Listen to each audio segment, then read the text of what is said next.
episode 16 V2. See, you're right, I remember that, right, exactly.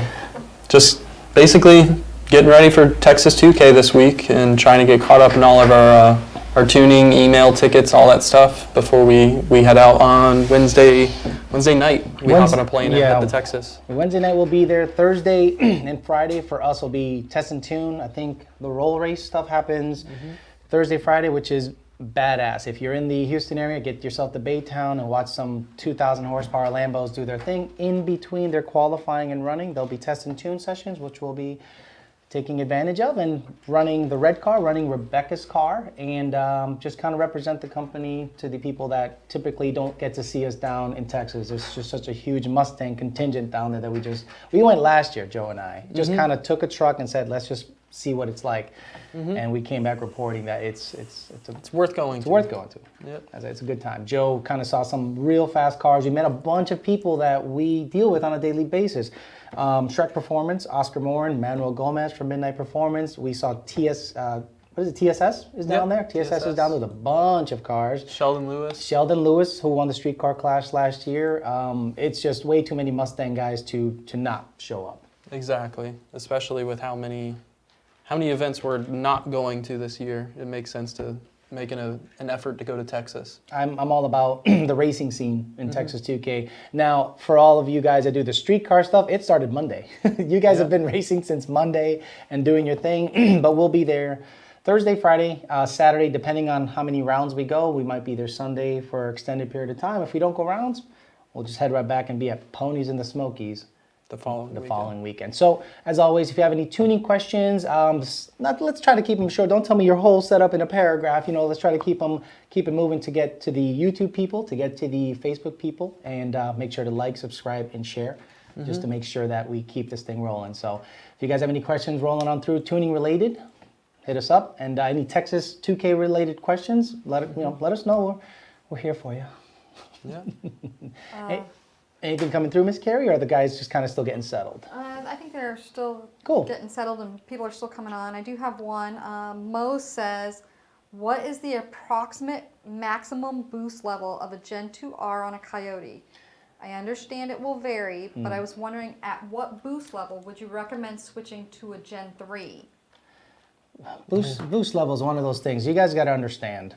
If you have catalytic converters and manifolds, and an 82 millimeter pulley and stock cams, you'll make more boost than if you have no cats, long tubes, and aftermarket cams. You understand? Boost is a measure of restriction. Think of a straw, and the smaller you make the straw at the end, but you're still pushing the same amount of air, you'll have more pressure inside that straw. Bigger straw, less pressure in it. So boost is a measure of restriction. So I can't tell you a infinite or definite boost level that a Gen 2R will make. That and most of the guys that push Gen 2R to the point of where they may or may not need Gen 3 already have built motors. Right. So cams, it's like, does he have cams? Does he have long tubes? But we'll go theoretical maxes. If you have cams, you have long tubes, you have a good flowing intake side on the blower. Right.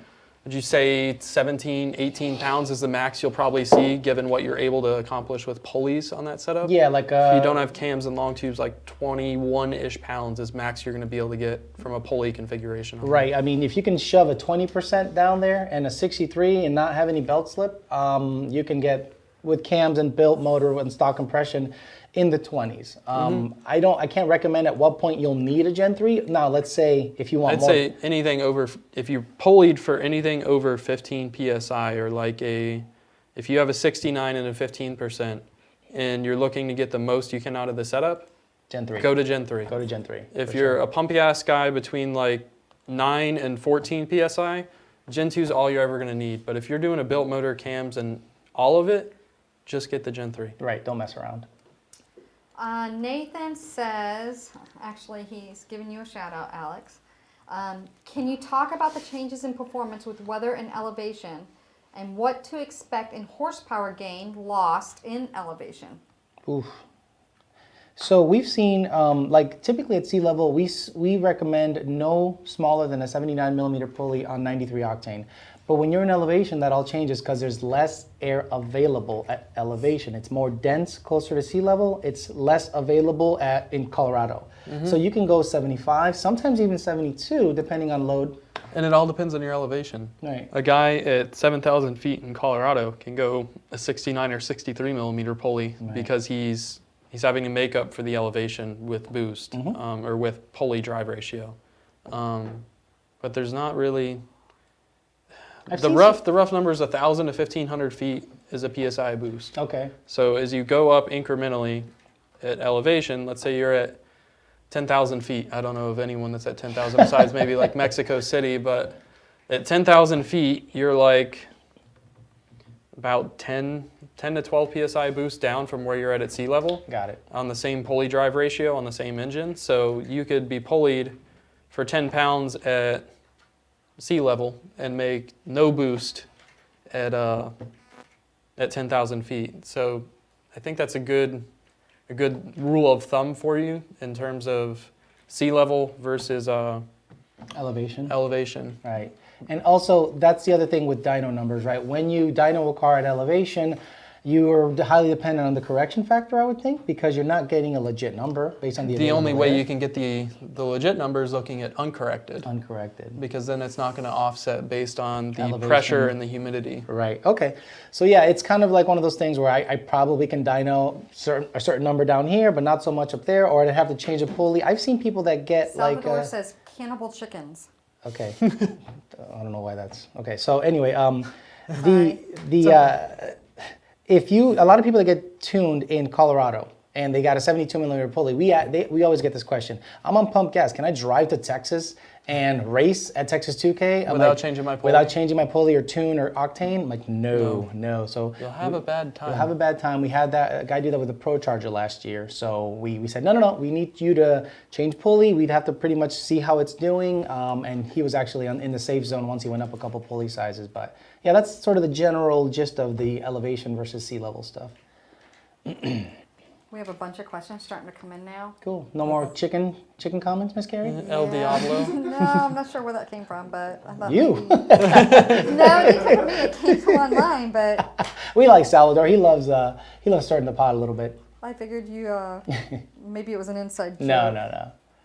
He just likes to stir the pot. He's good. I follow him on Instagram and everything, and now he's got like this hat that says TVS God or something. And I'm like, don't you own a Whipple, bro? So it's kind of funny. All right, so here's a few that are coming in. Let's go ahead and start hitting them. First off, shout out. David says, I just want to thank the boss, Justin, for making a tune update on my 100 octane tune at Bradenton. Oh, cool. Very nice. Picked up 6 miles per hour, top end, right after. Holy crap. All of it. Damn, okay.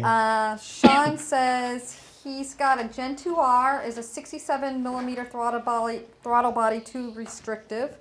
Depends on the boost level. Yeah, at 10 PSI, it's not very restrictive. If it's a Coyote car, if it's a GT500, you see it starts to sort of be a restriction, like high 7s, maybe 800? Yeah. If you're making 800 wheel on a twin 67, man, just leave it alone. Yeah. It's running good, its drivability is probably really nice. I don't think it becomes a restriction up until north of 800 wheel.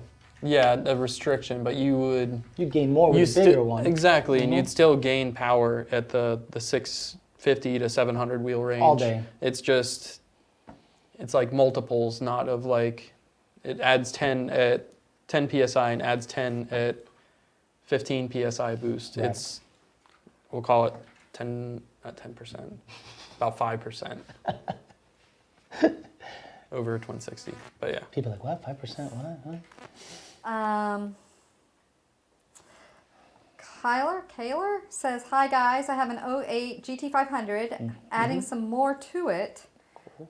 Is it best to call first when ordering a new handheld and tune? Thanks. You don't have to call, you can just order. If you're doing anything to the car, the tuning stuff, if you go to the website, VMPPerformance.com, there's a GT500 section. A lot of people kind of get lost in the tuning stuff. Like they'll go to level 1 or level 2 instead of the Mustang section, and then there's subsections of GT500, Coyote, Mustang, Cobra, all that stuff. No, you can just order the tune update through there, and there's drop-down menus specifically stating what you need. Like, is this for an aftermarket supercharger? Very important. A Trinity is not stock 07 to 10 or 07 to 12.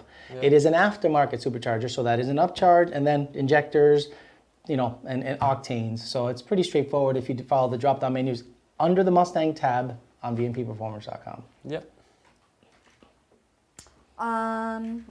Damien says, can't wait to see you guys at Ponies in the Smokies. Cool, we'll be there. Excited. Nice. The red car might be there because she's going to be held hostage for a couple of weeks, I think. She's going to go to 2K, and then if everything performs well, she's going to go right on the truck, go to Ponies in the Smokies, and I'll be up there later in the week.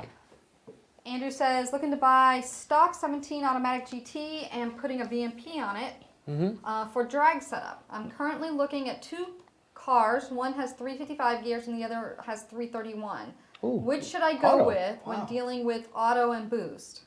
End goal. Yeah, depending on your end goal. We've seen 355s be beneficial everywhere. It's just we have to anticipate the shifts a little quicker, and sometimes you need or don't need a converter. If you have a mechanical advantage of the 355s, I have 315s in the car, but I do make a decent amount of power.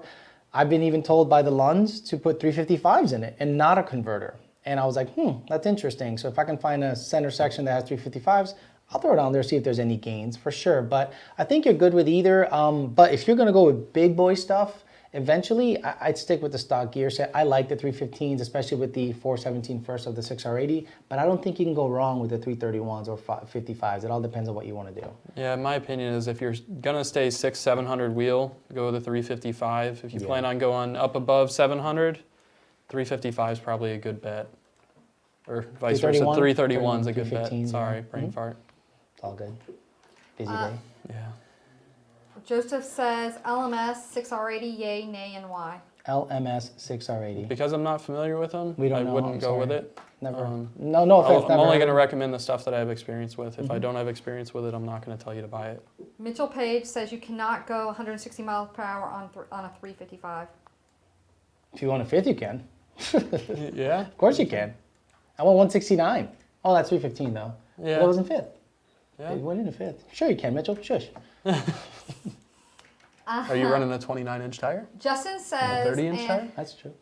Andrew says, okay, thank you so much. Sure. Justin says, 03 Whipple Cobra, 20 pounds on 93. Will trunk ice tank help mile per hour, or will ice in front mounted tank do the same? It's a Cobra question, so I defer to Joe. Either one should help. In terms of how much mile an hour you gain by putting an ice tank in, that's going to vary based on what your inlet air temperature is pre-blower and your downstream air temperature is post-blower, both at the beginning of the run and the end of the run. If you're out there on a 60-degree day and your downstream is 80 or 90 degrees at the beginning of the run and it's 120 at the end of the run, having an ice tank probably isn't going to be too beneficial in that scenario, but if it's 85, 90 degrees ambient and your downstream's 120 at the beginning of the run and 170 at the end of the run, ice tank's definitely going to be beneficial, but you really have to consider the circumstances of the environmental conditions and what the engine's doing before you say it's going to be worth it on my setup, because it's not going to be worth it at colder temps, at colder IATs, but it is going to help keep it more consistent when it's hot out and your car's getting hotter as it goes down the track. Dakota says, went to the track this weekend for the first time and embarrassed myself. Any tips for track newbies with a 5.0 MT82? Practice. Tons of practice. Educated practice. Yeah, don't go out there. Look, this is what you need to do. First of all, surround yourself with friends that are fast. Do not surround yourself with squirrels and guys that have never gone fast and are telling you what to do, like lowering tire pressure on a Pirelli. You know, those, you don't need those kind of friends. 17 pounds in an all season? Sure, yeah, you want it to wrinkle, totally. Then you hit the wall, then you're the next internet meme. So what you need to do is surround yourself with people that have done it and gone fast at the track. Go to the track, hang out with the people that are going fast, ask them questions. Also, practice, like he said. I broke 20 transmissions in my Fox body till I said, okay, I can't drive like an idiot anymore. And I didn't break any, like after that. It was pretty crazy. But anytime I wanted to go fast, I hung out with the people that were fast and learned from them. Trenton says, why are the control pack calibrations so different from factory ones? Specifically, the mapped point arrays and distance tables are changed. Why all the weird, seemingly unnecessary VCT changes? Simplicity?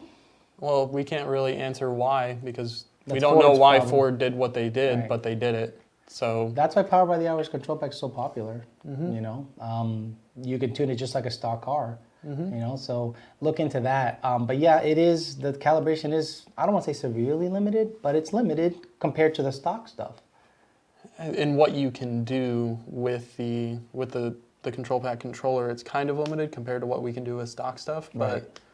It's not preventing you from going fast and running a number. exactly, and I mean the way it's moving through weighting factors isn't really going to change peak power, at least not an 11 to 14 control pack, because it's going to defer to optimum power map point at wide open throttle. So what it's doing at idle, part throttle, and decel when it's in optimal stability and stuff like that doesn't really make a difference. So I don't really know why you want to know, because Right. at the end of the day it works.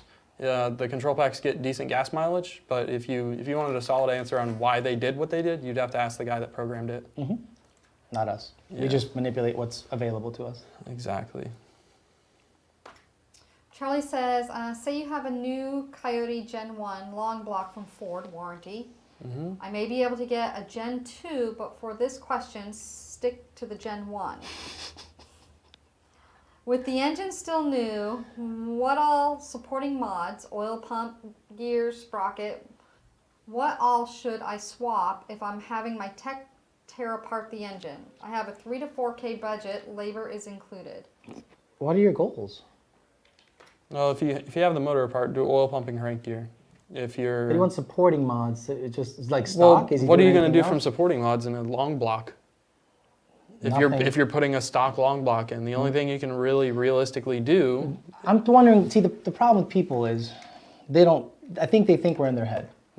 Like they're going to talk headers, they're going to talk intake, they're going to talk cold air and injectors. Not necessarily just oil pump gears. That's the only thing you put on any Coyote engine if you want. You're to not going to do valve springs No. as a supporting mod unless you plan on throwing a big cams and. I was going to running say it to a $9,000. squirrely single turbo kit that generates a whole bunch of back pressure or something, or We've never seen any of those. a twin turbo kit that generates a bunch of back pressure. But if you're just throwing a long block in because let's Can say warranty it? your stock engine took a crap somehow, then all right, just do oil pump gear, crank gear.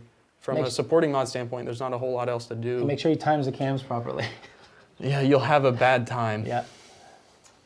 Alan says on an 03 Cobra, what point does a stock size MAF housing become a restriction and a bigger housing needed? Ported blower. Mafia used with it now. It's the 90 millimeter MAF housing isn't really a restriction so much as it is a roadblock in tuning when you max out the sensor at 5 volts. When you're using a Mafia, you can get away with crazy stuff, but if you're Alfredo, if you're Good the second time? it was good the second time. Nice. If you're running on the stock blower, the stock MAF housing in and of itself isn't going to be a restriction for you. If you're running a TVS at like 22 pounds, it'd be a good idea to think about getting a bigger MAF housing in there, but we've done multiple setups where stock it's housings? stock housings with the 3,000 to 2,600. yeah, with our 3000, with a 2600, and 800. I've never really seen it become a restriction in the sense that just changing the housing increases horsepower. The only time we really have to change the housing on a Cobra is when someone's physically at a MAF range and they don't want to change the sensor itself. You go from a 90 millimeter housing to a 100 millimeter housing, or you change the sensor and the housing to increase your window with which you can read airflow. Is that it? Yeah, you good. Okay. Period. I didn't know if you were still going. No, he's good. Exclamation mark. Our buddy Jim Ferrara's commenting. He says, more people need to hear this boost explanation more often. Parentheses, the True difference story. between the size of the mass of air coming in, what actually matters versus boost. Mm-hmm. Yeah. Exactly. It's all about that mass airflow and the cylinder air mass and average cylinder air mass. It's all about that. Yep. That's all that matters at the end of the day is that cylinder They filling. still won't listen because I still hear people say, well, how much boost is that car making? Well, I can make 40 if I plug the exhaust. That and boost is a measure of restriction. Look at load. Load is cylinder filling. You want cylinder filling to a point. Like I like to think of the limit as being like 1.5, 1.7 on a 93 octane fuel on a high compression Coyote or stock compression Coyote. When you get into low compression Coyotes, you can throw 2.022 load at them on pump fuel. But at the end of the day, look at your load. As long as as long as the guy behind the keyboard and the person swapping parts in the car know what they're doing, the load calculation should be accurate. Use that as a measure of how far you can get away with stuff on X fuel. Now, if you're short trims for you, what do you call them? Amateur data log readers out there, you're going to start looking at load and kind of concentrating on that because it's the newest thing we just mentioned. But short trims and everything and fueling, load can be messed up. But if short trims are tight, and you tell me you have a 79 millimeter pulley, and I see that sucker go 1.8 load, you are lying to me. It's a 72 or a 75. Yeah. So as long as everything's right in the back end. As long as everything's right, the short trims are good, fueling's good. If someone's a noob with tuning Coyote doesn't know about the inferred rail drop function or thinks that they do know what they're doing with it and they fudge it up, and then your fuel trims are dead nuts, but you have 2.2 load at sea level on an 82 millimeter pulley. That's what the red car makes 2.2 load. I want it to fuel to 80 lambda, so instead of changing the desired lambda at watt table, I'm going to fuel it so obscenely rich that short terms are 0.8. Right. And load is insane. Yeah, exactly. So sorry, we got into tangent. Little tuner silliness, black hole stuff. Period. It's all good. Exclamation point. Patrick says, I have a PMAS CAI, 90 millimeter throttle body sniper manifold, full exhaust, and your tune. Okay. What would you guys do next on a budget? Drive it. Patrick, you emailed me about this. Yeah, or you Beasley? Facebook messaged me. Beasley? Yeah, Beasley. Yes. He was asking about, should I do a converter or should I do a gear swap?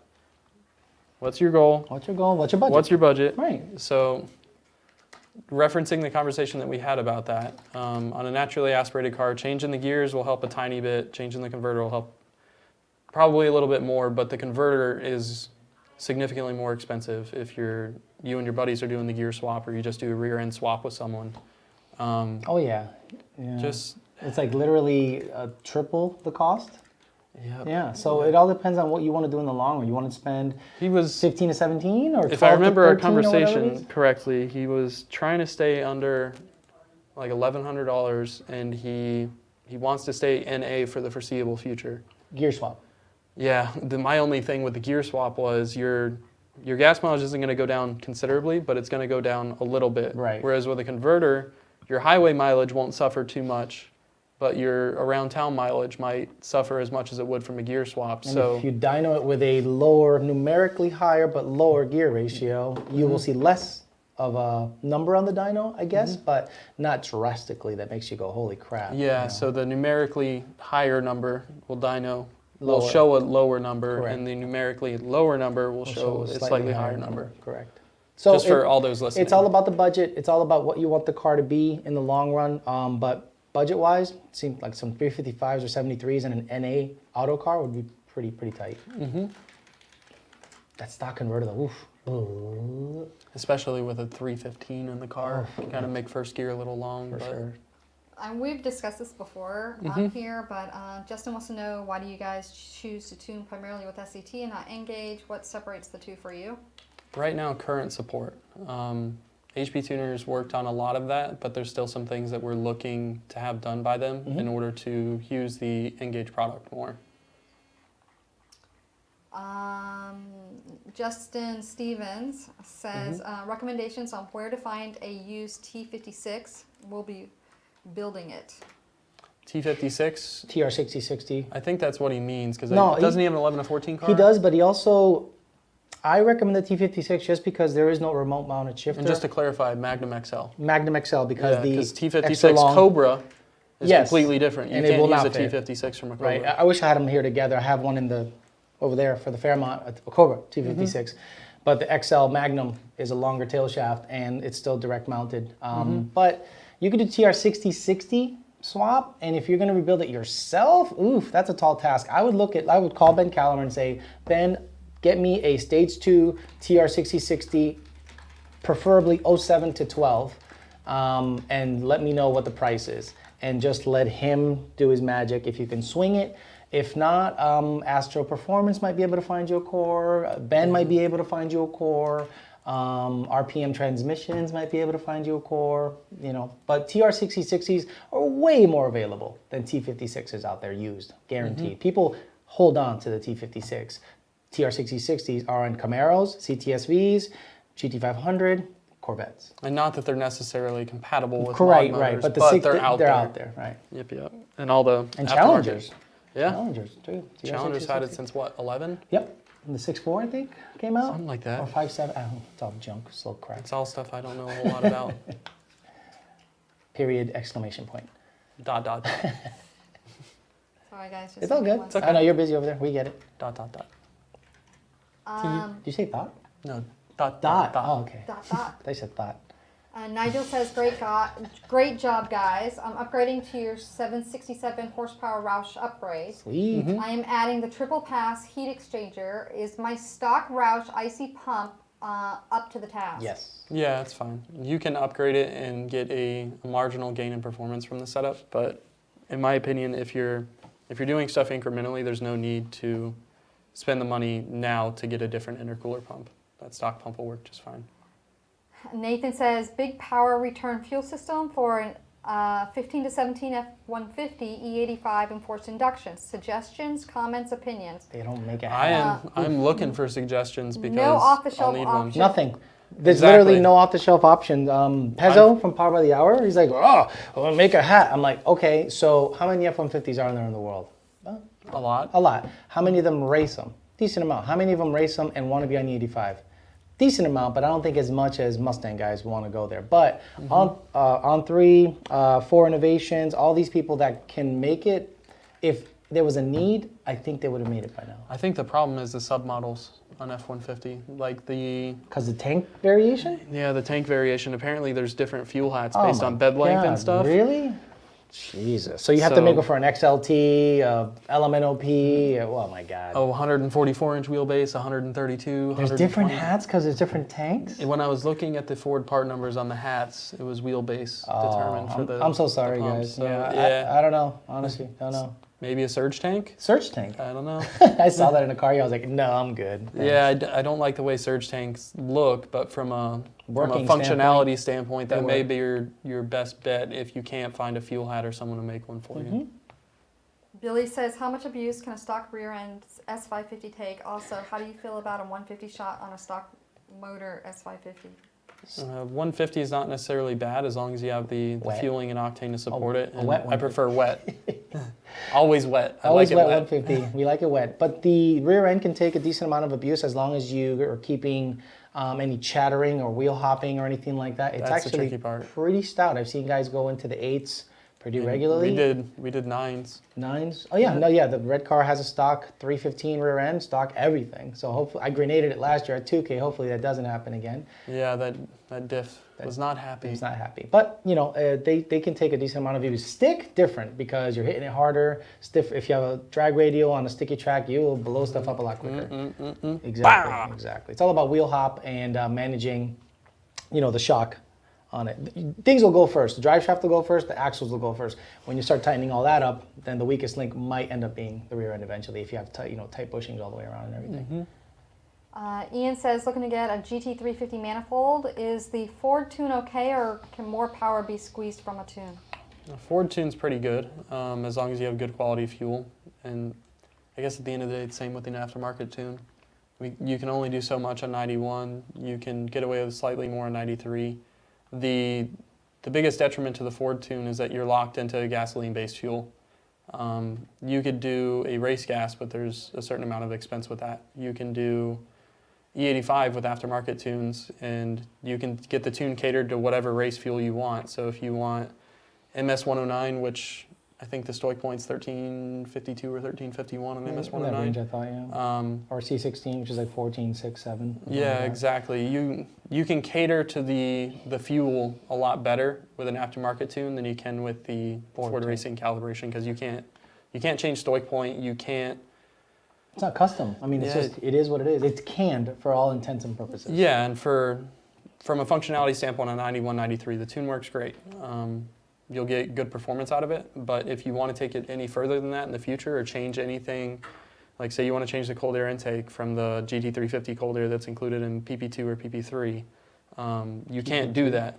Performance Pack 2. Oh, I was like PP2. Yeah, you don't like the PP2? No. But yeah, that's your biggest advantage going to a custom tune is the ability to change included parts with the kit and change the fuel that you run. ... Period. Exclamation. Exclamation point. I People, just got screwed people up. sometimes comment when my hands are not on the. They think I'm doing What something do you do? silly down here. I don't know if I put my hands down Playing here. with your phone What in are your you pocket doing? or No, something? my phone's up here so they can No, the see. phone's in your pocket. Yeah, right. That's why you're playing down there. Right, exactly. Onward. Matthew says, have an 03 Cobra with a 2.3 VMP on E85. 3.0 pulley and 4 pound lower. Made 630 on a Mustang dyno. How much more power would I make with the Gen 3 blower? Yeah, I mean, that's still a... We are not. I'm not gonna. Do you want That's to give still not a- hypotheticals? Well, it's still not a physical item, so I won't even give you hypotheticals. Exactly. It's not worth it. If you want to make the comparison that GT500 and 5 liter are making, pretty easy 100 horsepower on the right pulley combo. So more than that on Good fuel. more than that on good fuel with aggressive cams and stuff like that. But at the end of the day, just based on what we know in GT500 and 5 liter, about 100 horsepower. So take that for what it's worth. Israel says, I have an 08 GT500 with the usual mods, tune, pulley, CAI, long tubes, plugs, gapped. Anyway, I am currently getting around 200 miles with a full tank of gas. Does that sound about normal? You're complaining It about is. fuel mileage on a performance vehicle. Did he say E85? No, Okay. pump So gas, 200. So the tricky thing about 5 liters is that they run it stoic. GT500. Oh, GT500? Well, GT500s as well. Same thing. Did he say Oh, year? wait. Oh, wait. Oh, never mind. narrow They band. fuel up base fuel. Yep. Just want to know on the whole base fuel table. The whole thing. Look, That top right corner, don't worry about that. It's Leave it highly stoic. dependent on your driving style. I guarantee you're goosing it every once in a while. Or you take it up to 3,500 at about 1.0 load Yeah. on every shift. You're not going, no, you're going, wow, because you want to hear it, you want to ring it out. Drive like a normal person, you should be able to get 250 and up on the GT500 Yeah, if 'cause you drive like a they're- normal person. If you They're drive, what, a 15.7 gallon tank? Yeah. And then, so if you're getting 200 miles to a tank, like you're... 10 or 11 miles a gallon or something stupid? I know of people that get, he knows who he is, get 16 miles to a gallon on E85 Wow, on the highway. that's me. No, GT500. Okay. So the displacement thing is Right, negligible right. at that point. But I know people that get a lot better gas mileage on that car than you're getting On on pump gas, gasoline-based right. fuel. So probably driving style, but if you look at data logs and you see that one of the O2 sensors is screwed up and it's locked into open loop fueling and it just so happens to be 10% rich or something, then Yeah. your gas mileage is going to go down. But what you're describing doesn't sound normal to us, but we don't know how you're driving the car. So we can't really tell you whether or not that's normal gas mileage. So Michael Iano says, nice shirt. So I guess he's talking about your Nice new... shirt, bud. I think No, he's I talking think about your you. new t-shirt. You fancy? And then Bob wants to know if you ever caught your chicken this weekend, Alex. Bob Daniels. Yep. Bob That's Daniels. what Salvador was talking about, chickens. Oh, yeah. See, Yeah, the Pe- Mims people chickens. think we're in our head. Bob, do you really want me to tell people who you are, man? You want me to tell people what you do? You really want to go down this route? Huh? I mean, no, I'm kidding. No, I didn't catch that chicken. That chicken. Fucking McNuggets. Yeah, they're cannibals. Okay, so I picked up an exhaust in Mims, Florida, which is like off of 95, near Joe's house actually. And I went to a McDonald's and there was just random ass chickens just kind of hanging around doing their thing. So I bought some chicken nuggets and threw it at them and they ate them. So it's crazy. So yeah, that's what he's referencing, the chicken stuff. Gene says, I have a Paxton 2200 SL with ID 1000s and pump fuel booster. I want a flex tune. Can I do that without a return fuel style system? No. Well, not with us because we don't do that anyway. Can you physically do it? Yes. Is it something I'd recommend doing? No. Is it something that I will do? No. So I think that's your answer. Yeah. Tim says, have you guys ever thought of dabbling into the Jaguar market with their supercharged 5.0? We were talking about this, yesterday? We were talking about it yesterday. There was a Jaguar behind you that you said he's all about that passing life. Yeah, because he's been behind me before. Which one's the one that has the Coyote 5-liter in it? The XF. XF. I love that car, but no, we haven't gotten into Jaguar. I mean, that's what's the tuning software going to cost? What's it? How many customers are going to want tunes? We're not there yet at all. It's got to be a massive. It's got to be a massive. Well, people they got to think. It's me, you, and occasionally Justin. Right. We are so busy with Mustang and F-150 stuff Just right Mustang now and F-150 that we don't currently have the time to branch into any other markets. Right. Definitely not Jaguar, something that we're not even Definitely in. not Jaguar. I mean, if get I was into gonna, Lambos, huh? Let's get into Lambos. I'd get into EcoBoost F-150s before I got into Jaguars or Lambos. There's more of them. I don't have time to research and develop tune files for that. I don't have the time right now. There's no time. Mustang. Well, yeah, we're busy enough with Mustang. We're swamped with Mustang. We're not even going to try to mess around with the F-150. So. Mine is fine. And 5-liter stuff. And 3-valve stuff. Ooh. Caleb says a 17 GT MT82 car, have comped stage 3 NA cams, thinking of going boost in the next month or two, and VMP is at the top of the list. Sweet. Would I run into any issues with tuning or anything with the comp cams? No. Nope. Donnie Renfro, stock 5.0 down in South Florida, comp cam stage 3 NA cams. Car runs 91149. Stock long block. So. Although for the sake of saying, that is an 1114 car. With a 15 motor. Valid, but still an 1114 copperhead controller. True. But yeah, I don't think we'll have any issues tuning that cam with the blower setup. It'll make more power, if anything. Yeah. I was just saying for the sake of differences between the two setups. Hey, you got no dick. Gene says, what do you guys think of IMRC deletes in the 1550? I think they're pretty pointless. They're dumb. To put lockouts. Why would you want to put a lockout on a car that opens the IMRC at wide open throttle? Technically, the car wouldn't pass the OEM emissions test without IMRCs. Correct. So you're now having to tune it like a Boss intake car or a Cobra Jet intake car without IMRCs. With none of the horsepower advantage. No, little less torque down cutting low. the amount of weighting factors to half. Yeah, no, look, you don't need, the lockouts, in my opinion, are meant for 11 to 14 cars that you want to put a GT350 intake on because they don't have IMRCs, open them up, and it's literally a mechanical advantage. See you later. I think people don't realize that it's not like 3-valve IMRCs where you just take them they're out. A restriction because they're physically in the middle of the runner. These fold away, right, and they are no longer in the flow path for the port. They literally go, and they are gone, and then that thing just flows like if it would with the lockouts, leaving them open. If anything, you have a little more torque with the down low with the stock function as opposed to the lockouts. Everything's open, so you'll have a little less torque with the open ones as opposed to just the way they work. Your gas mileage will suffer. And your gas mileage will suffer. Yeah. Race car. Yeah. Roberto says, thanks for the tune, Joe. Car's running good. Sweet. No problem. Not great. Joe, Robbie says, hey, don't knock on the 3 valves. We're not knocking on the 3 valves. Just, gotta tune them. Yep. Let's see here. We have a whole bunch of questions, guys. All right, go ahead. I am. Keep rattling. Leo says, last week I didn't hear an answer to my question, but it's an honest question. If it was answered, never mind, then I'll go rewatch the session. Thanks. Is it possible to tune a supercharger on flex fuel? If not, why? It is, but we're not looking to do it. Yeah, it is physically possible to do so, but we will not do it currently. And the why is going to take the whole hour we have left, so there's no reason to dabble into that.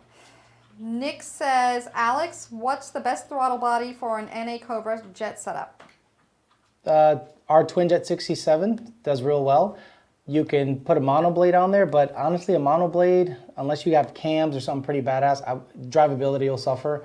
And so I'd put them 1, 2, 3. The TJ67, the monoblade for balls to the wall, everything, and then the CJ65 if it came with the kit. Yep. But the CJ65 and the Twin 67, you'll have similar performance. Ours is just a little, I like the tuning on ours better, and it's just more predictable. The monoblade, it's a literally, roll the dice whether it's going to be good or not. It's not going to fail safe on you. The untunable.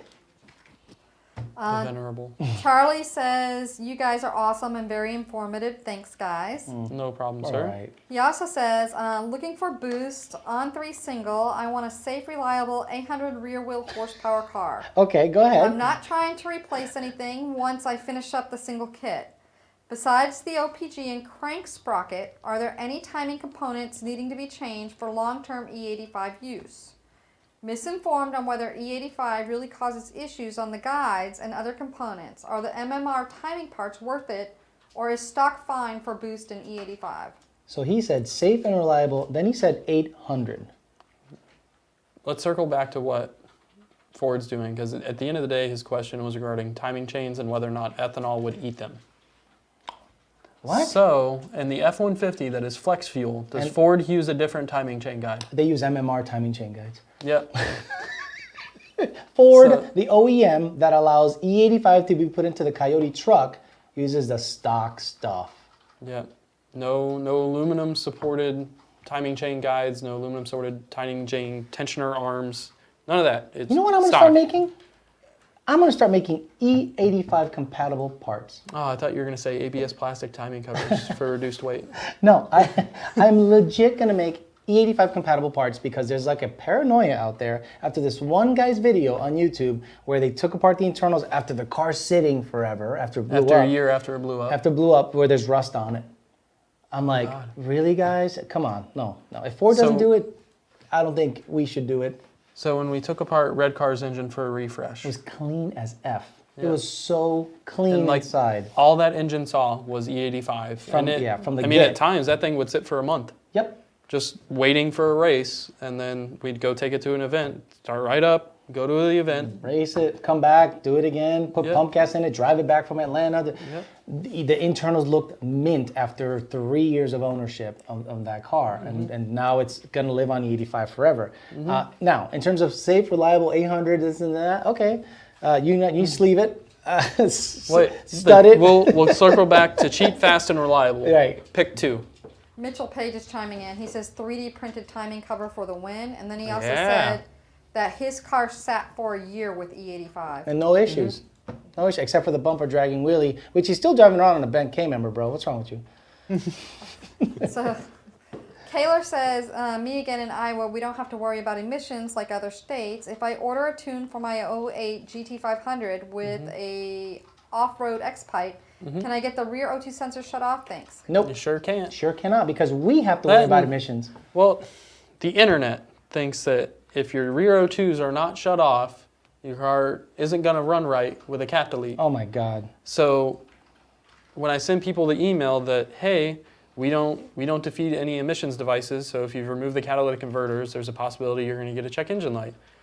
Okay, that's fine. Can you just turn off the rear O2s? No. That's the check engine light. That's the check engine light. It's not that you physically have to shut the rear O2s off when you do a cat delete. That's to get rid of the code. So when I tell you I'm not going to shut the codes off, that means I'm not going to turn rear O2s off. They're going to check to see if the catalyst is still there. And if the catalyst isn't there, it probably is going to throw a light. We need to stay in business. We need to stay in business, and we tune all over the U.S. And we can't have a tune for Iowa, a tune for Mass, and we need to stay in because the federal government governs all of it. So we're not going to start shutting off any sensors that have to do with emissions at all, period. No offense to you. We realize that your state isn't an emission state. We get it. But this is a federally mandated thing, so it's not something that we can take on a case-by-case basis, state by state. Right. That'd be a state issue. This is a federal issue. Entire country. The whole deal. Jason says, you guys touched on the 18 intake manifold last week. You preferred the GT350, but why? The 18 manifold is only $350. Are there any drivability differences? Drivability, no, but your IMRCs no longer plug in. So you can buy connector adapters. I saw that someone just made those and is listed, I think he said $95 or something for them. I think so. I didn't see the So, I mean, your angle for your throttle body is a little bit different than GT350. And the You got to understand, The every vacuum time, harness is different. Yeah, every time there's a new intake manifold in the market, people go ape shit, really, because I remember when I had my first Mustang, 2011, well, the first Coyote Mustang, 2011, somebody bought a Boss intake, claimed it made 50 more on a dyno on a stock Mustang, 50 more horsepower. I'm like, what, on what planet? One was tuned, it made like 420, and then with a Boss intake, it made 470. I'm like, you are smoking so much crack with that, it's not even funny. But that was such a craze. Now the 18 Mustang manifold comes out, and everybody wants it. They're gonna go nuts. Now the GT350 manifold this year, chilling for a couple of years. I've been making 450, 460, 470 wheel on E85. Hanging out, and then this 18 comes out, you have to reconfigure your whole crap all over again instead of just running a proven, known combination that works. You want to reinvent the wheel with the 18 manifold. Look, you want to do that? Then be ready for logging, be ready for issues until it's figured out. Right now, or until you connect it. Right now, it's literally drop it in, configure the IMRC stuff properly in 350, adapter, make 450 plus on good fuel. Why do you want to mess around? David says, just want to thank Cheaper. Joe for getting my tune lined out on my Roush VMP Phase 2. Can't say enough good things about the process. Big difference. So much better than the Roush tune. Thank you, sir. Thank you. Nick says, do you guys do flex fuel tuning? Nope. No flex fuel tuning, no flex fuel tuning, no flex fuel tuning. Okay, got it. And no flex fuel tuning. Eliar says, what do you guys recommend for a one-piece drive shaft for a manual S197?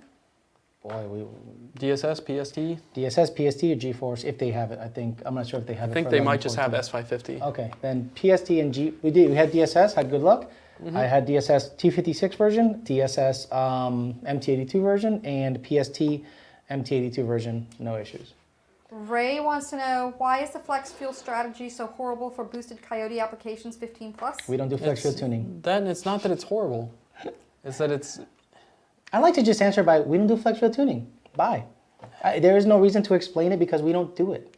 I know this is a tuning show, but honestly, flex fuel tuning is highly dependent on a couple of things. The learned value, the learned ethanol value, and then the spark tables and all this crap that it has to choose from. The spark multipliers. Spark multipliers. No. It's not necessarily that it's a bad thing, but if for whatever reason you have a vacuum leak, just a very slight vacuum leak on a flex fuel tune, and the vacuum leak just so happens to come around at the same time that you do a refill or you hit the fill threshold for ethanol content learning, and you fill up the car with 93, you have a little bit of a vacuum leak, we'll call it a 20% short-term fuel trim vacuum leak. The car will trim to fix that vacuum leak because it thinks that it's ethanol content after a fuel fill threshold. Right. So then the multipliers for ethanol content come in, and if your tuner doesn't have enough knock retard allowed on the flex fuel tune, and it starts bringing in that timing and it brings it in too quickly and your knock sensors don't catch it, you're gonna blow it up. And I don't want to be a part of that. Right, if you want an E85 tune, more than happy to help you with that. I don't want to get myself into a situation where you develop a vacuum leak around the same time that you do a fill up, and the sum of all fears happens every, Final Destination happens. You blow your car up, and then it's plastered all over the internet, VMP flex fuel tune, car blew up.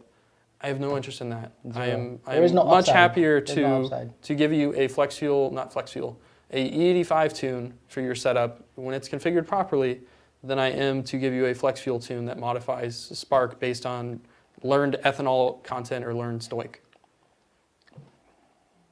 I don't think you can get much There's simpler the than that. explanation. I don't think, and they still don't understand it. They have no idea what spark multiplier is. They don't understand the learned ethanol content or stoic. That's why we just say 90% of them don't. There's the 10% that read entirely too much when they don't tune their car. Right. That will understand it, but at the end of the day, if you're not tuning your car, how much you know is kind of irrelevant as long as you trust your tuner. Ray says, awesome, thanks Joe, great example. I'm all about dedicated tuning. DJ says, Alex, you're no fun being serious. Oh, I'm not a clown. He's never serious though. Well, he's always joking around. Yeah. Always. JK, but seriously. Right. But seriously. Mitchell says 60 mile per gallon on E85, LOL. Duh. I get it. There was a thread. I get it on the red car on the way up. Did you say 60 or 16? 16. 16. Oh, okay. 1.6. Yeah. 1.6. Sean says, I have the Gen 2 from Billet Pro Shop, 8-second car, so it's all ported. Is the Gen 3 going to give me that much more? I think so. It depends on the pulley combo, but yeah.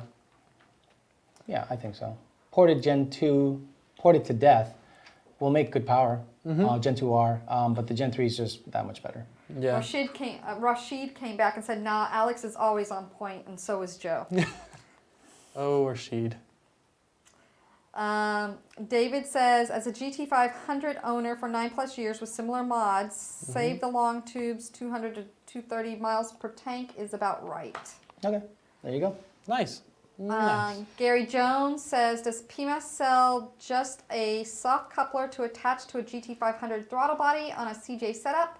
Soft coupler? Oh, because, yeah, go having ahead. problems with fitment and it coming loose. And now, does he have a twin jet 67? Because our throttle body has a little more beef on the motor side, and where you need to slip the PMAS in, the PMAS is a little on the thick side. We've trimmed it a little bit. I mean, Mike's good at everything, welding, whatever. He just trimmed it a little bit on the truck. The CJ, our twin jet 67, is a little wider and thicker than the 65, and it just have a little hard time putting a PMAS couple it over the motor and inlet edge, and you know, it requires a little bit of, you know, finagling. Don't be looking for market solutions. Do a little tinkering on your own. Grab a little, you know, razor blade. Do some trimming. You should be okay. Measure twice, cut once. Right, exactly. Don't look for a market solution. Sometimes you just have to do stuff to the car to make stuff fit. Tyler says, Paramount Speed / Oz Tuning is working on a drop in hat with bigger pump for F-150 platforms.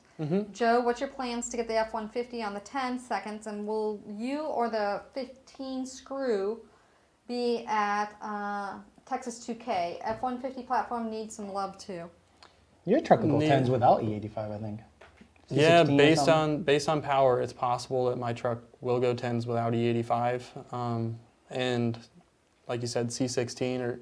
I mean, 93, it makes good power. Real good it has power. a 1,000 horsepower advantage over the, or not 1,000 horsepower. 1,000 pound. 1,000-pound advantage on the other truck. To answer your other question, or your other statement, I'm aware that Michael Ayers, Paramount Speed, and Oz are working on a fuel hat, but until one is pushed into the market, there's nothing there.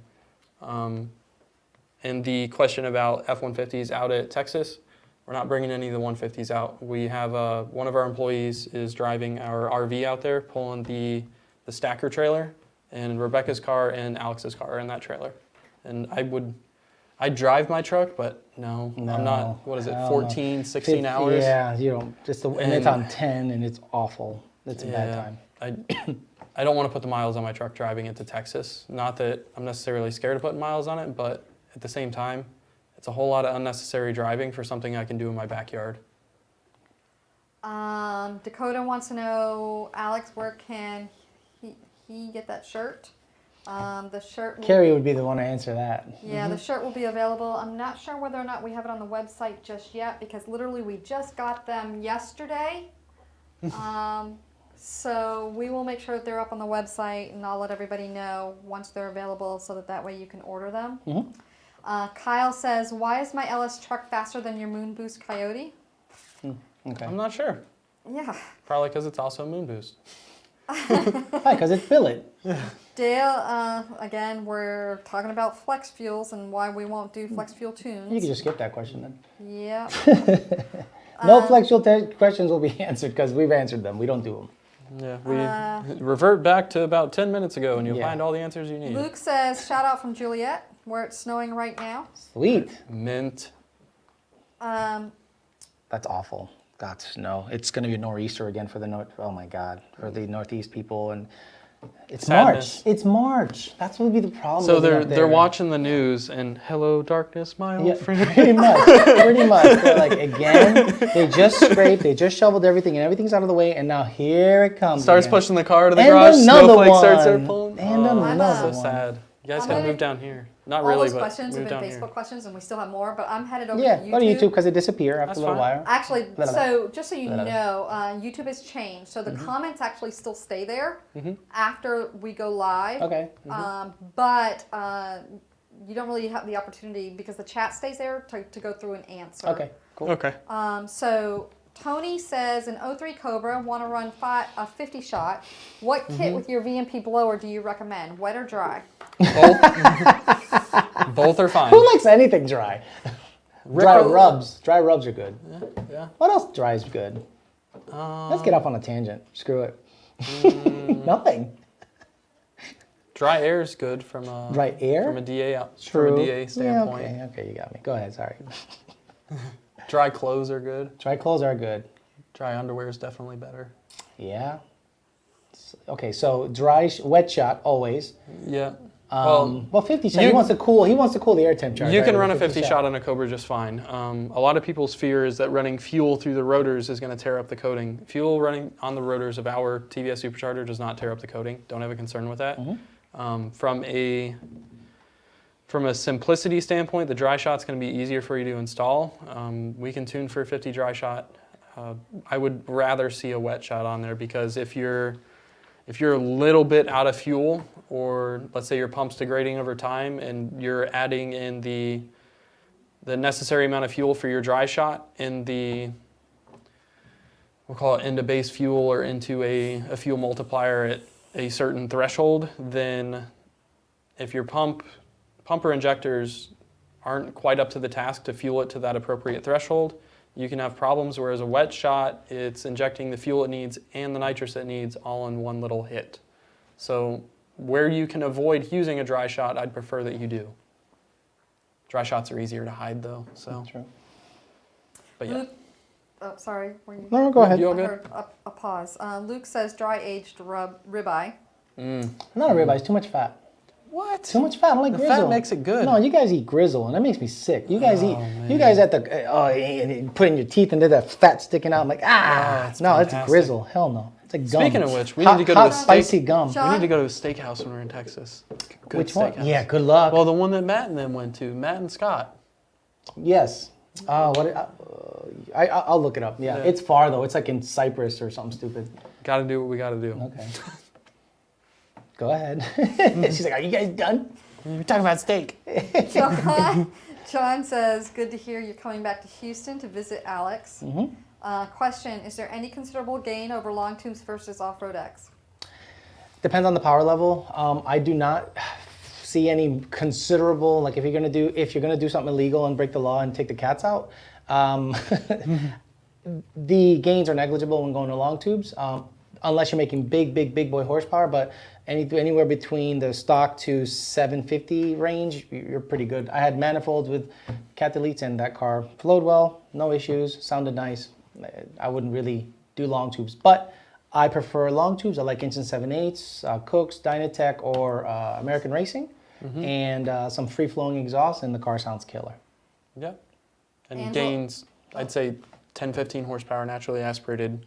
20 to 30 at the like 600 to 700 horsepower level. Yeah. And I'd say they almost stay about the 20 to 30, even up at 800, unless you're talking a catted versus long tube versus a non-catted versus long tube. Right. Davis says a dry racetrack. True. Dry racetrack. Very good. Smart. And Colin Austin came back and said Anthony and Vic's Steakhouse. No, there's another Saltgrass. Saltgrass, there we go. Now, if you guys are in Houston and you recommend a steakhouse, let us know. We're going to be there Thursday night, Wednesday night. Comment about steakhouses and have to be on the east side of Houston. Obviously, nowhere near Pasadena. We're good with Pasadena. It'll be, I don't want to get shot. But, anywhere I'm not going to get shot and have a good steak, let us know. White Pony Guy said, this is becoming my favorite channel. Sweet. Nice. Good to know. Nice to hear. We try. Five Ghost Productions. Where do you recommend I set the fuel pressure regulator on a SAI, O'Reilly return fuel system with your tune? New to this setup, thanks. You mean pressure? I'm thinking he's saying pressure. I think so too. Not physical location. So we were just talking about this, and a lot of people have trouble understanding what we're telling them when we say set the base pressure to 55 psi with the vacuum reference removed, or boost reference removed. Okay, so no hose. The little port on the side is referencing atmosphere. Right, no hose. It's open to the air, car's running, right? Set it to 55 psi. Then you take that same hose and you reinstall it. And don't ever look at the gauge again. That's how we do it. Oh no, my fuel pressure is 45. It went down to 42. What happened? Jack it up to 55 again, and then messes everything up. Yep. Colin Austin says it's downtown. Nothing good comes out of Baytown. And then Jason Ooh, says I live there. Stinkadina. Yeah. And then Luke says hit up Whataburger. Get out of here. Whataburger's junk. What? Look. Five Guys. Five Guys. Five Guys is where Whataburger's it's at. garbage. Whataburger is onion and bread, and you get some beef in the middle of it. You guys rave over that junk. Get out of there and have some real burgers. My God. Come down to Florida, get some Five Guys. Get some Five Guys. John says Alex and Joe 2017 GT with roush VMP upgrade. Notice some car sometimes shuts off when coming to a dead stop. Okay. Also more idle hunting, but runs fine most of the time. What kind of data log would be needed? Mimic the condition. Yeah, idle slow rev and mimic the condition. And that'll And we can get take a us peek at it. 90% there, and we can see what's happening. I literally, Nick Malatesta was having a little issue with it, and we reverted back to a file that worked really well. We adjusted that guy. He got me such great logs that we are dialing it in. Now we're dialing in hot restarts, and we're like literally a couple of revisions away from just being done and good. Even though that is a same known tune that goes on to say all these cars, for whatever reason his car is having some trouble, so we're just tweaking away. So Lucas says in and out, and then Nope. Ian Guthrie says hit up Texas Day Brazil, forget Saltgrass. No, Texas Day we Brazil. have Texas Day Brazil here. No, we I want something different Yeah. when I go to And Texas. Poor Boy says Five Guys sucks. Yeah, you suck, Whoa. bro. What's your problem? Get over here, punk. And then Freedom Junkie says Whataburger is fantastic. Oh yeah, it's fantastic. Onion burger. Hey, can I have a whatever you order? They just make an onion burger in the back. You know, so it's like, can I get some chip? Here's an onion burger. Get out of And here. then Beards and Cars says I don't want to eat anywhere that has a name of Five Guys. Oh, are you sure though? Yes, you do. You don't know what you've had till you've had Five Guys in your Ooh, mouth. You ever tried it?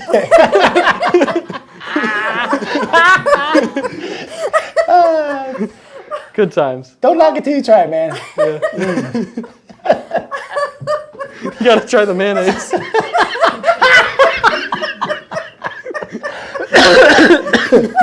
Good times. Good times. Oh, she's dying. She's dying. So no, Five Guys is great. How can you dislike Five Guys and the bag fries? All right, Because they haven't tried it yet. everybody's laughing. Shannon's laughing. Beards is laughing. Cool. Good times. Five Guys in the mouth. A couple Camaros on the show. Shelby West is like laughed my ass off. That's great. All right, I'm dying. Okay. K Series says, I know you guys had said K series? Like a Honda guy? K Series 1982. Oh man. I know you guys had said 15 and up F-150 would be a good starter truck that can make power and be a nice daily. Which model would you recommend on a four-door?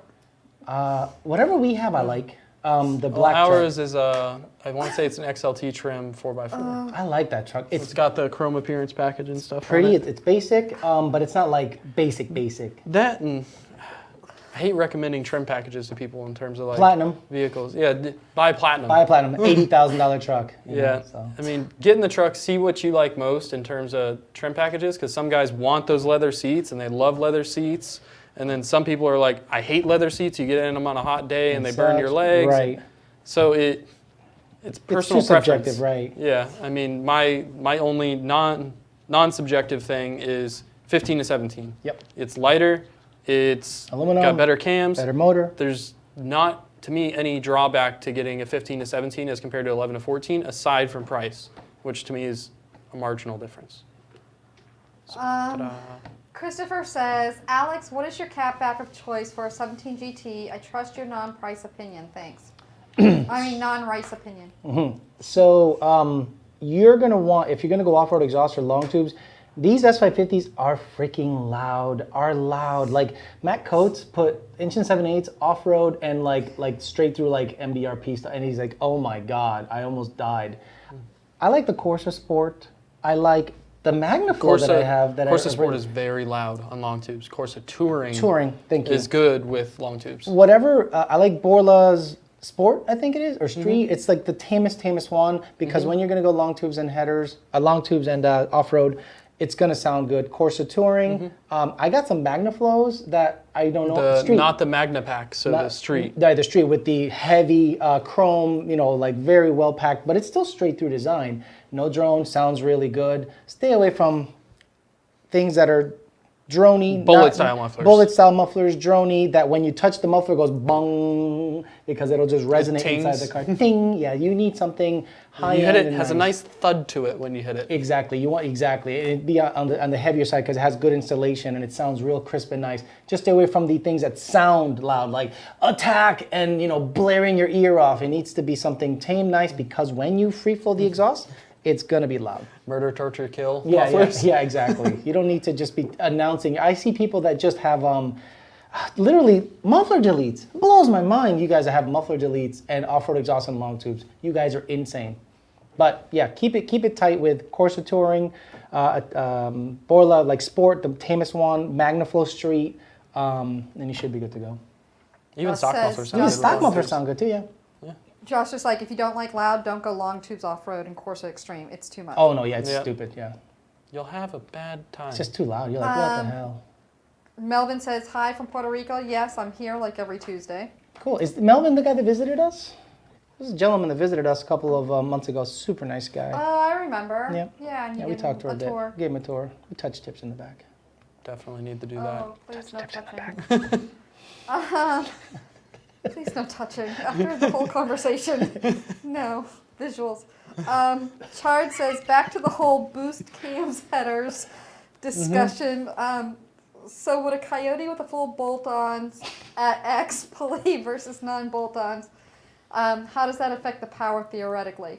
Full bolt-ons, let's just say headers and, whatever, cold air. I mean, a bigger cold air than a roush. No cams. No cams, right. So the boost full bolt-on, which it's hard to do with a blower kit if you're talking about a PD blower, because then when most people talk about naturally aspirated full bolt-ons, they talk about a intake, throttle body, cold air intake, and headers. Right.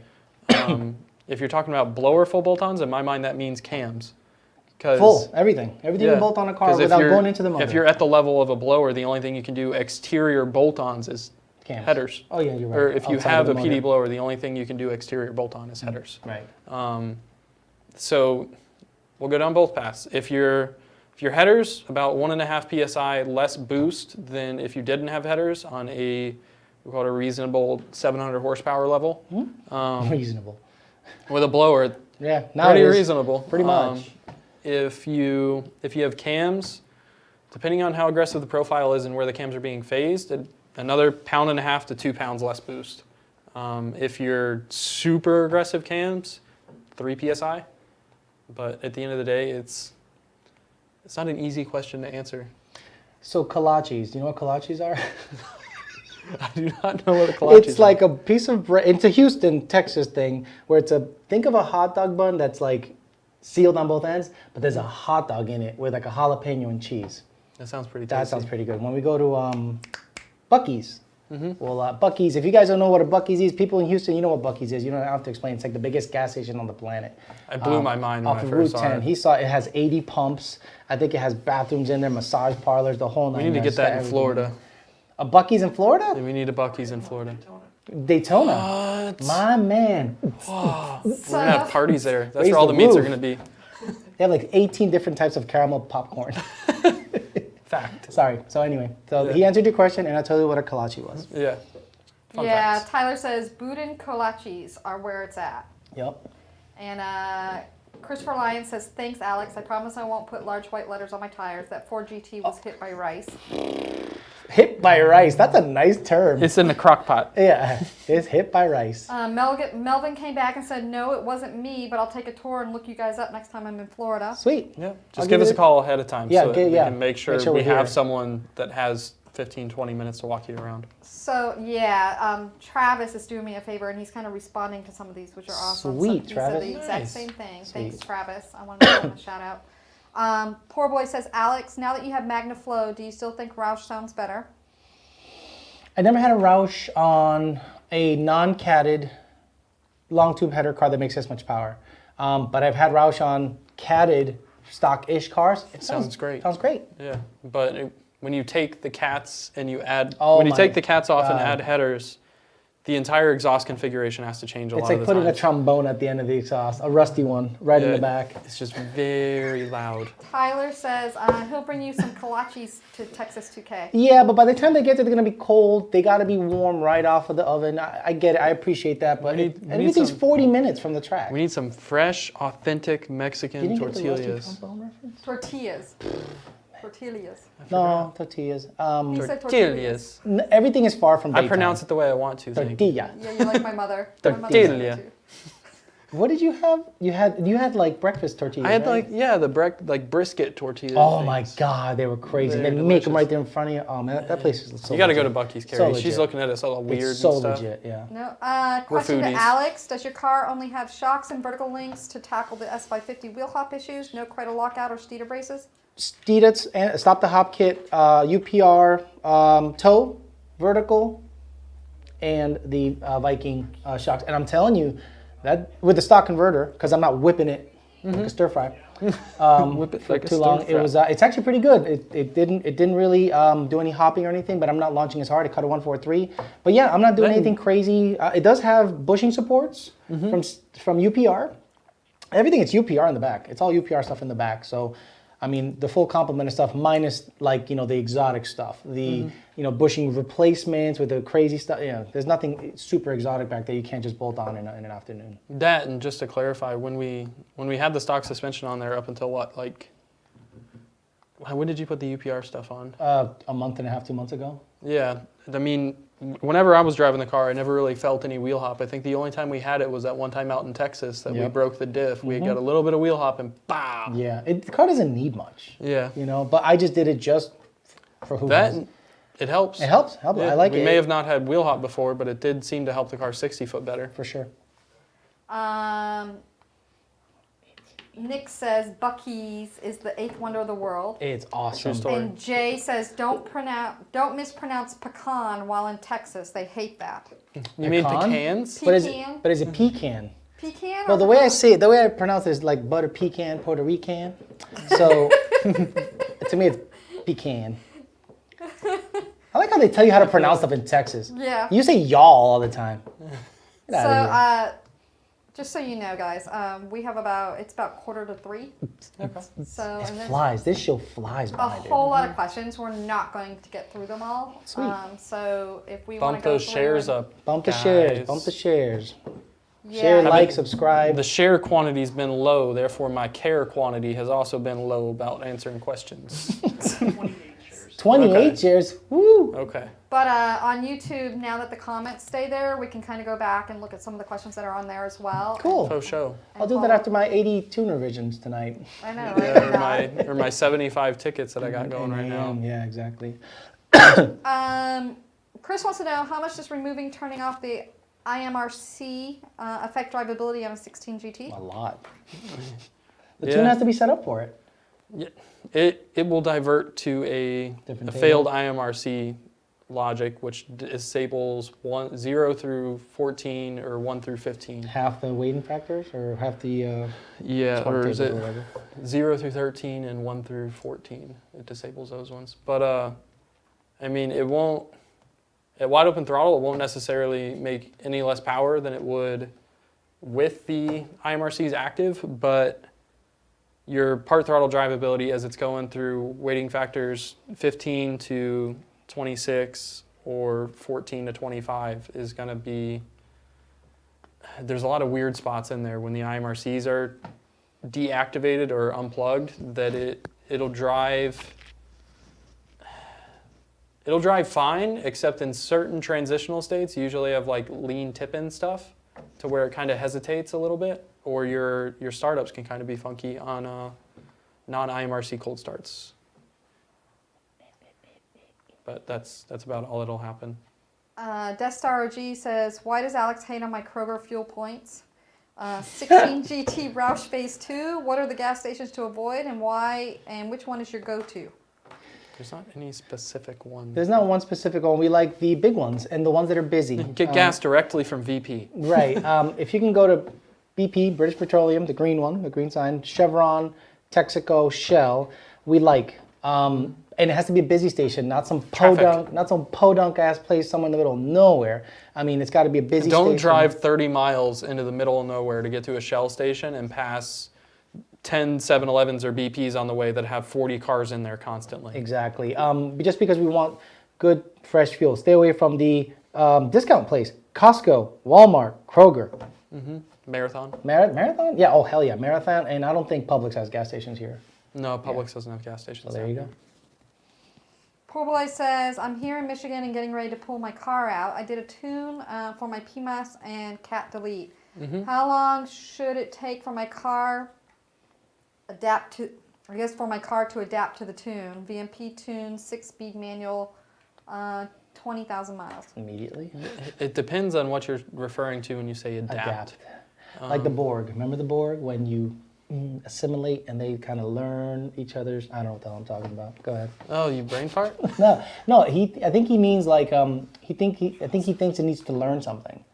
If it's tuned for the parts that are on it, it should be right on the money. If as long as there are no vacuum leaks present or anything like that, the car doesn't have to learn. It doesn't go, oh, let me turn on. Oh wait, this is weird. Let me change stuff. No, if the tune is set up properly, it should be set up for the parts that you have on the car. And the only time we ever really see issues is when there's installation, not necessarily errors, but either things you didn't know about when installing stuff, like you have a dryer duct plumbed in to feed the air filter, or you didn't put the shield on because you thought it was too much of a pain in the ass? Or if it's not a PMAS with a bolt-on filter, if you put the filter on a little crooked or you pushed it down too far, stuff like that can cause issues. But with the PMAS, generally they kind of leave installation errors very hard to do. But shoot us an email and let me know more specifically what you're talking about in terms of the car learning the tune, right, or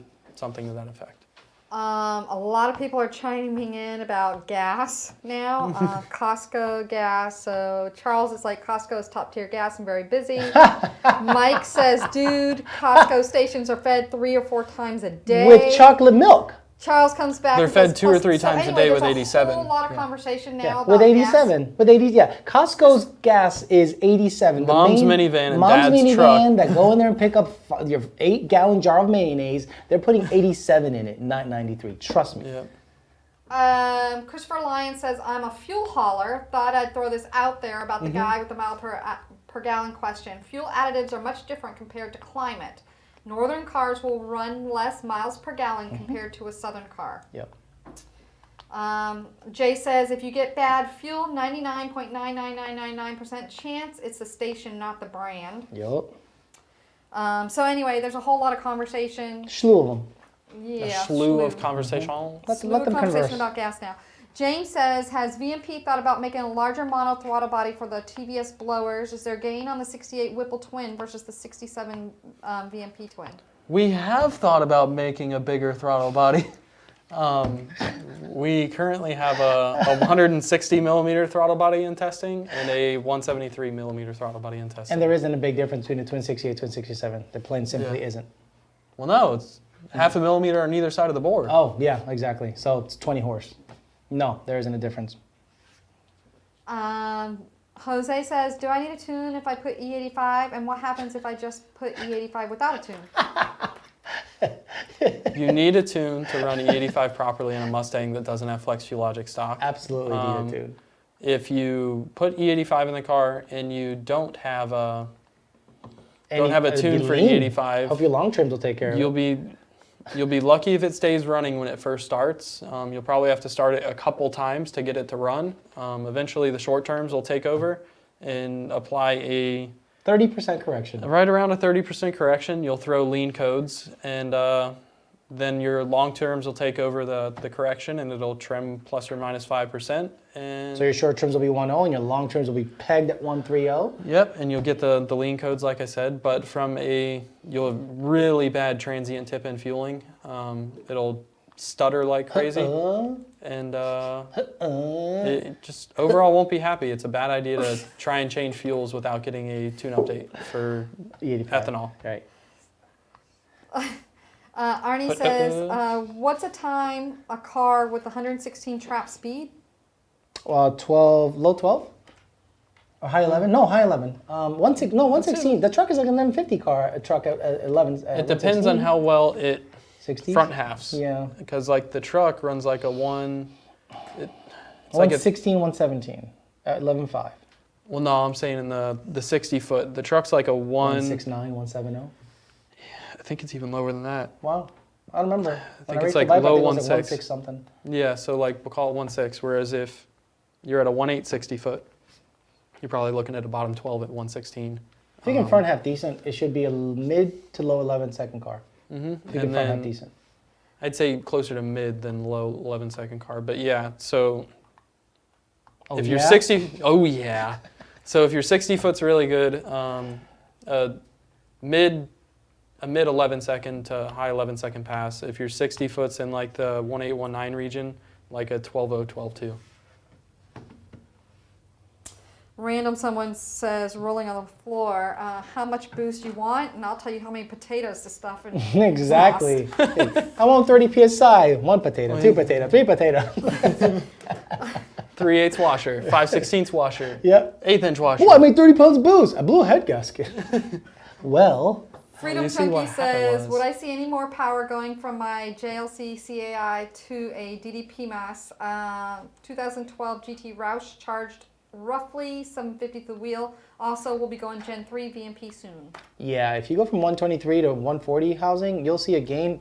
How much of a gain? Not 100%? At 700 horsepower, it's probably only going to be 5-10 horsepower. Downey made, but he was in the 8s, and he had cam, so he made from 815 to 830. Mm-hmm. So it was, 15 horse. Is it worth going up there? Probably not at that horsepower level, but it doesn't hurt if you want growth. And it's a clean signal, real clean signal. So. Always need room for growth. Yeah, that's why I have really loose pants. Yeah, BB. Jay says, Joe, are you able to tell us what your future plans are for the F-150? I believe you want to see mid-11s. Are you doing suspension, rolling stock, things like that? Mid-11s for peasants. If it doesn't run mid-11s on 93, I'll be very, very sad. He's going to run it right at the end of the track where the net is and just run it right through. Yeah, exactly. The goal with the truck's like 1050. I have 355 rear end now. The plan is Caltrax, a sticky tire on a 17-inch wheel. Depending. I don't know. I want to convert on that. I'll see how well it does without. I want that thing to whip up, bro. Well, you got to think Justin's truck, low 1.6s, 1,000 pounds more. 4-wheel drive. But if the truck hooks up 2-wheel drive, yeah, you're good. You're good. I have the 1,000-pound weight advantage over the crew cab truck. Just got to get that thing out of the hole. Whoop-a. And then just chip in. Cry. Just pitted. Get so pitted. Let's see how many people know that. No that one. Reference. No one. No, there's got to be at least. No way. Donnie knew it, didn't he? Come on. Who, my Donnie or that Donnie? That Donnie. Nah, I don't know what he knows. But yeah, essentially the goal of the truck's 1050s. I don't anticipate needing to do a whole lot to it to get there, besides either like a race gas or E85. A little bit more boost than what I'm running now. The Caltrax suspension and tire. But at the end of the day, we'll see. Carl says, I am just about to buy my first VMP supercharger. Any advice on a 17 GT performance pack? Performance pack's gonna have a 373. So what you're gonna notice is you're gonna burn off a lot of rubber. Yeah, you're gonna go through the gears pretty quickly. And if you have 373s at a drag strip with 650 wheel, you're gonna go in a fifth at the end unless you ring it out in fourth. So and a lot of our customers that are watching that have VMP blowers could probably tell you that, hey, I know of at least 3 of them that swap from the 373 performance pack gear to a 331 or 355. I even know one of them went to a 315. Wow, psycho. Yeah. No thanks. Yeah, but yeah, typically you're going to want to numerically go down in gear ratio to 331 or so, and that'll be better suited for your power level with that car. You'll have a blast driving it on 373s. Oh, yeah. 60 mile an hour rolling burnouts. Screw it. Whoop, no problem. And then you'll pay for a couple sets of tires and you'll be like, I think it's time for a little less gear. Right. And you'll go to a 331 or a 355 probably isn't worth it, but 331 I'd say is a good gear for a manual car with a TVS. Right. Shannon wants to know, on an 09 GT500, at what power level does stock manifold become a problem? What? 09 GT500? Yeah, at what point does a stock exhaust manifold become a problem? That's kind of a I wouldn't timely say that question. Yeah, I wouldn't say that it necessarily becomes a problem so much as it is a restriction to the potential horsepower you could make if you had long tubes. I think this is worth mentioning because Kundan, Kundan, wants to know how's the 10R80 tuning coming along. He's good. He's done. Yeah, NA he's got it. He's nailed it. Yeah, they're making I think you guys are doing the promotional stuff. That's why I thought that it would be good to go ahead and mention it, that actually the tuning is going to be available. So we will be releasing that information probably later this week, early next week, and it'll be available. Yep. Arnie says, hey guys, if my car has a well, he has that. Manifold question. So exhaust manifolds, if you're a little bit over 600 horsepower wheel, good idea to move to a header. If you're over 700 horsepower wheel, there's no reason to not have a long tube header in that car. But that's essentially it. If you're stock blower, the manifolds work just fine, especially if you were to do something illegal like put an off-road mid-pipe on it. Breaking the law. Breaking the law. 700 wheel, definitely get a long tube on the car. Sorry, Carrie. That's okay. E85 on an 18 GT Auto, weekend driven, opinions please. Thumbs up. Joe said so. Yep, as long as you're tuned for it. I apologize if this has been addressed already, but will the Gen 3 be available for the 18? I have an 18 Auto. We'll need to travel through time soon. No. Gen 3 will not be available for 18 up platform S550. Again, Dakota's asking TVS about will the be shirt. We will release that information. Alex, how do you like the UPR cradle bushings and vertical links? They're good. No noise, easy installation. Took me an hour and a half, 2 tops, and I took my time. Love them. No noise, no NVH, no any additional NVH. But you know, I have exhaust and everything, so there's other noises coming from other places. But I like them very much. I love everything UPR does. I want to get their camber arms so I can actually strap the car down and adjust the camber for, you know, keeping the tires straight. Yeah, because you see a lot of S550s launch, and when they're squatted, the tires bow out like this. I want to strap the car down and align it so that when it's compressed, the tires are as straight as possible. But I like it. Jay says, great show this week. You should change the banner on the desk to read, we don't do flex tune. Exactly. I'm just gonna put signs up here, random signs once in a while. It's like no flex, just so that when people ask a question, it's answered already here. No flex tune. Jose says, do you need a tune for E85, or can you just run it without a tune in a 17 Mustang GT? Need a tune. Don't they have shirts that say no flex zone? I'm yeah, sure. I'm gonna get one. We can make one. No, I think they make them. It's a song, so I'm sure there's a no flex zone tune. There's no flex zone shirt. Try to do a watt in a 4th gear, and the car shifted down to 1st and hit 8,300 RPMs. Sweet. Is this a trainee slipping issue or tune? Were you like lugging it in 4th gear, like at 21 mile an hour? with 3C. Yeah, he probably was like at going 20 miles an hour and like manually shifted it in 4th, which is kind of impossible. And it shouldn't downshift in 1st. If you're going 60, it'll downshift to 2nd. So if you're going 4th gear... Well, it depends on what your tuner has set up for the max limit for RPM after downshift, and what he has set for the entry criteria for downshift. It downshifted to 1st in 4th gear. That's a crazy downshift. That's dumb, yeah. Do a 4th gear watt. In sport mode, it shouldn't do that at all. At an 8,300, that's not our rev limiter. So no, that's not ours. So it's not our someone else's tune. So basically, when you do it in sport mode, it shouldn't downshift. If you select 4th and punch it, it won't downshift. It should lug all the way down. Don't do it in drive. Do it in sport mode. Yep, sport mode, manually select it with a paddle and go. Send it. Phil says... what's his last name? Boost. Okay, good. Demon. He's on... Because last week, I heard the name 15 times, and I'm like, don't you guys get it? It's a troll. I don't think this is a troll. No, not him. There was another name, and I won't mention it, but it was funny. I laughed really hard. So, 15 plus F-150 question for drag racing. Would it be better to go rear-wheel drive or four-wheel drive? Any advantages of one over the other? And thanks, Carrie and the guys. Sweet. Four-wheel drive in an application that doesn't have a really sticky tire on it is definitely going to be an advantage. If you have the correct suspension and tire setup on the truck, the two-wheel drive is going to be advantageous because of the decreased weight.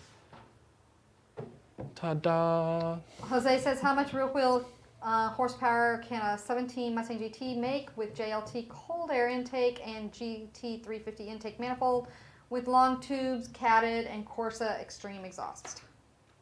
I have seen as high as 470 or 480 wheel on a setup like that with the right fuel. What your car is going to make, I don't know, but that's as high as I've seen. I don't think that that's the max potential of the JLT cold air, because that was your specific question. But NA? Was it NA? NA GT350 intake long tubes off-road. What'd you say, 450-ish? With the right fuel, I've seen as high as like 470. Yep, yes, Scott's car. Yep, but that's not to say that that's necessarily the limit of the JLT cold air intake. That's just the limit of what that setup was able to make, pumping air on that dyno. PMAS, remember? Yeah, but I've also done JLT cars And it's similar? with GT350. Got it. Chris says, Alex, what are the benefits of the Aussie lower intake on a road race GT500? Don't know. They don't make it. You're asking, I don't know. Look, what you're going to potentially see is lower IAT, but a road race GT500, goddamn. I mean, what are you going to get, 2 laps out of it before it pulls all the timing? It's going to pull timing quickly, but it depends on what they're doing for a downstream air temp.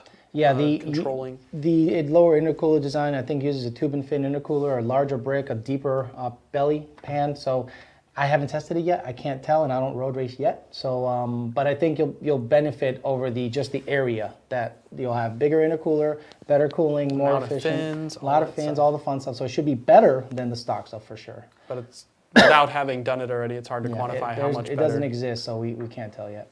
Zombie50 Productions wants to know, are aftermarket spark plugs needed for E85? I have E85 on my late model Mustang, and startup is very rough. Startup is rough, not because of your spark plugs, it's because fuel. of the tune. Yeah, you need more fuel at startup probably. That, and it depends on what your startup ECT is. If you're down below 40 degrees at startup, it's hard to get E85 lit on the initial cold crank, but it's certainly something that's possible. Just get with your tuner and let them know that, hey, when it's cold out, my car's hard to crank, or if it's not just when it's cold out and it's all the time, definitely get with your tuner and have a conversation with them about it. Watch it come back and say, it's you guys tuning it. It's like, oh, okay. Send an email. Yeah, well, not only that, it's like I know that for a fact that our cars don't have problems starting on E85 at reasonable temperatures. You just heard my car. It was 45, 50 degrees. Boom, lit off, no problem. So. Yeah, I know what to do to get a car to start on E85. Just have to know if you have a problem if I'm the one tuning it. I'm going to take one more statement real quick because we're already past 3 o'clock. Sweet. Man. And I know you guys are going to need to get back to work. Yep. True story. Wiley says, I dropped into the ranch right before Thanksgiving last year and wanted to thank Alex for recommending the Wave Track diff. After I blew up my brand new Eaton diff, Wave Track is badass. Good stuff. That's what the big boys use unless they go spool. They just shove a Wave Track in it and it's badass. And then one more comment. I just want to throw this out there and mention that VMP is looking to do some hiring. We are looking in particular for some customer support specialists, and we're looking for some good qualified candidates. If you would and are in the area and are interested in working in the automotive performance industry aftermarket, feel free to send your resume to jobs@VMPPerformance.com, and that way we can take a look at them and see what we can do. And teach you all the things. Teach you all the things and stuff. You'll be an expert. Ways You'll be an expert really quick on Coyote stuff. So we need someone motivated, someone that kind of gets it. You'll be answering phone calls, emails. You'll be in the automotive industry. You'll be around all the cool stuff. But it is a job, so you have to put your grind away. But it's a great gig to get you in the automotive industry. Trust me, when I was a millwright forever, I wanted to get in this industry badly. And once you're in it, you really don't want to leave it because there's a lot of benefits to being in the industry. So yeah, put it in a resume. You'll be able to, bug Joe all day because we know Brian does it all day. Brian. But not you. Different Brian. Yeah. Yeah, different Brian. And there are a lot of questions that are still remaining on both channels. So guys. And just think, if you apply, you might be able to answer those questions too. Right. Let's do a high five. Yeah. Oh, I left you hanging. My bad. Be sure to like and share. and subscribe on And- YouTube. Yes. Yep. We need Like, to get that share, YouTube subscribe, money. Become a follower. You know, all the normal stuff. The more that you do, and the more that we get the word out, the more we can offer these type of programs. We hear all the time how much you guys love the programs. In order for us to keep doing it, we got to get the word out there. So Yeah, buddy. And Whataburger still sucks. Trust me. Five Guys. Oh wait, Five Guys. I was doing the peace symbol still, Gotcha. like for later. Bye guys. Bye, but guys. So we're I all did set, Five Carrie? Guys. We're good? We're going to be... I think we're good. So tuning Tuning Thursday. Tuning Thursday, basically. Yeah. What's it called again? Burnout Box? Burnout Are we doing Box. it live from Texas 2K? So yeah, good point. Thanks, Alex. So Sure, no problem. Burnout Box is going to be live this week from Texas 2K. Sweet. We're working on all the details about that. Keep in mind there is a time zone difference. 1 hour. So there's a 1 hour. So exactly. We're trying to make sure that they still are at the 6 o'clock Eastern time, if possible. But they will be live this week on location. From, We should have people in the Texas back from 2K. ESPN with the really dumb signs. You know, like funny references in the back. Like, Donnie sucks. I doubt it. We love Donnie. It's playful. Yeah. All right. Playful love. Okay, so tune in. Burnout Box Thursday. We got to get back to tuning and answering some of your questions on YouTube and Facebook. Cody wants to know if he applies for a job and gets a job interview, can it take place at Five Guys? No, because There's not- it's not near here. there's not one There's close. Samsula Mall, badass, it's huge, and then there's a Walmart down the street. We'll get you like a Southwest salad, and we'll see about that. Southwest salad. It's pretty badass. Okay, we're good. Consistent. That's it. All right, Let's see ya. go. Have a good day, See ya guys. later. Bye. Bye, everybody.